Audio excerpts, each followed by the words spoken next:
Halo, assalamualaikum semuanya. Perkenalkan, nama saya Fitri Parlani. Di sini saya akan memberikan layanan klasikal pada siswa kelas 10-7 SMAN 1 Cilegon dengan judul Kematangan Hubungan dengan Teman Sebaya.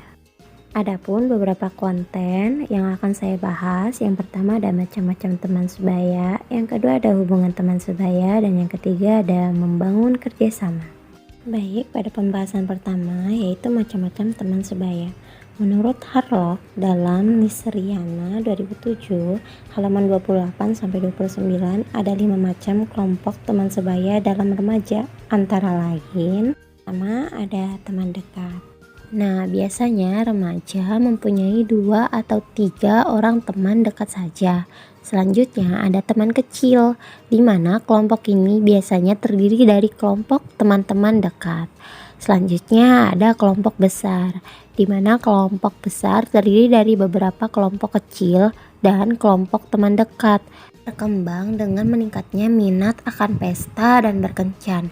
Karena kelompok ini besar, maka penyesuaian minat berkurang di antara anggota-anggotanya sehingga terdapat jarak sosial yang lebih besar di antara mereka.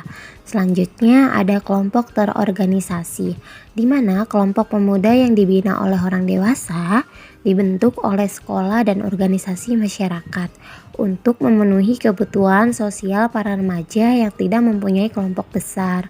Banyak remaja yang mengikuti kelompok seperti ini merasa diatur dan berkurang minatnya ketika berusia 16-17 tahun.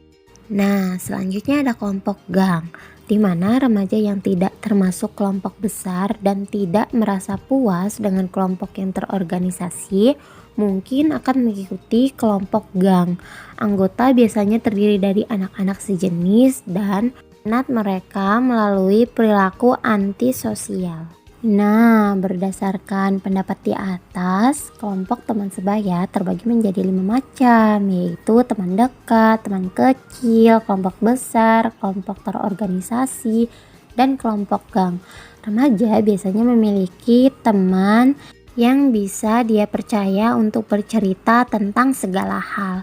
Remaja juga bisa berkelompok dengan teman kecilnya yang juga menjadi teman dekatnya. Dalam kelompok besar, remaja mengalami penyesuaian minat yang berkurang karena dalam kelompok besar anggotanya lebih banyak sehingga terdapat jarak sosial yang lebih besar di antara remaja.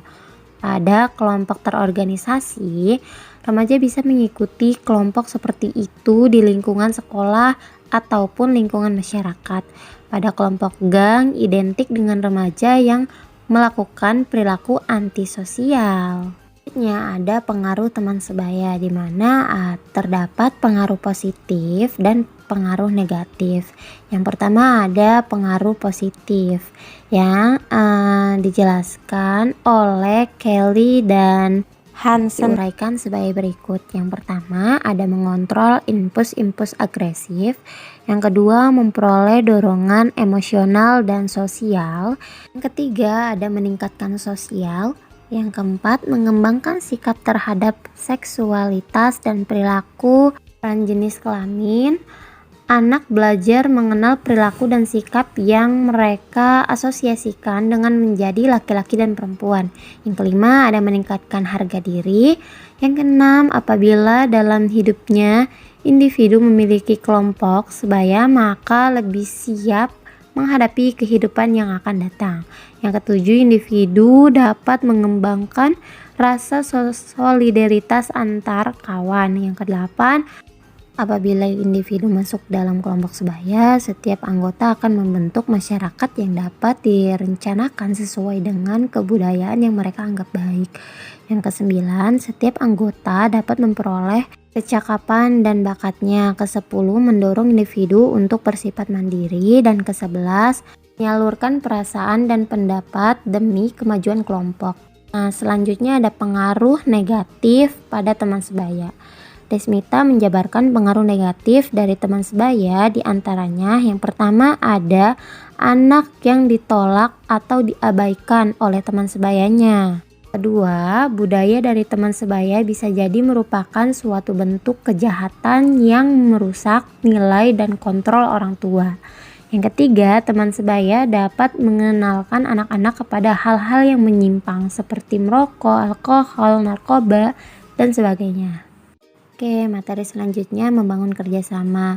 Di sini saya akan menampilkan film pendek di mana nanti kita akan belajar bersama-sama mengenai bagaimana sih cara membangun kerjasama dan apa motivasi yang didapat setelah menonton film pendek yang akan saya tayangkan. Silakan disaksikan.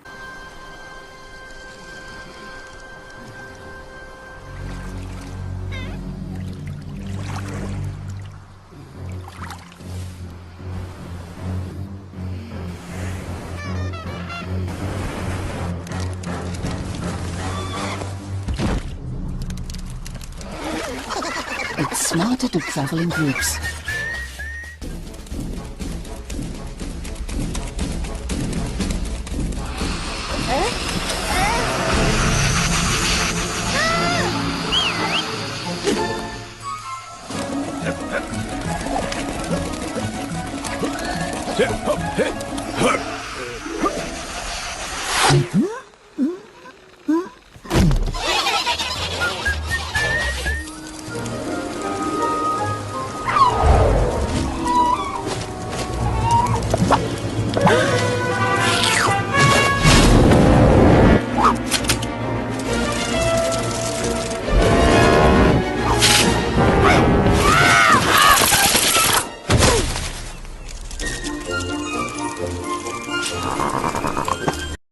Dari film pendek tadi, semoga kita semua mendapatkan motivasi hasil dari kerjasama itu sendiri, dan kurang lebihnya saya mohon maaf. Wabillahi taufiq wal hidayah.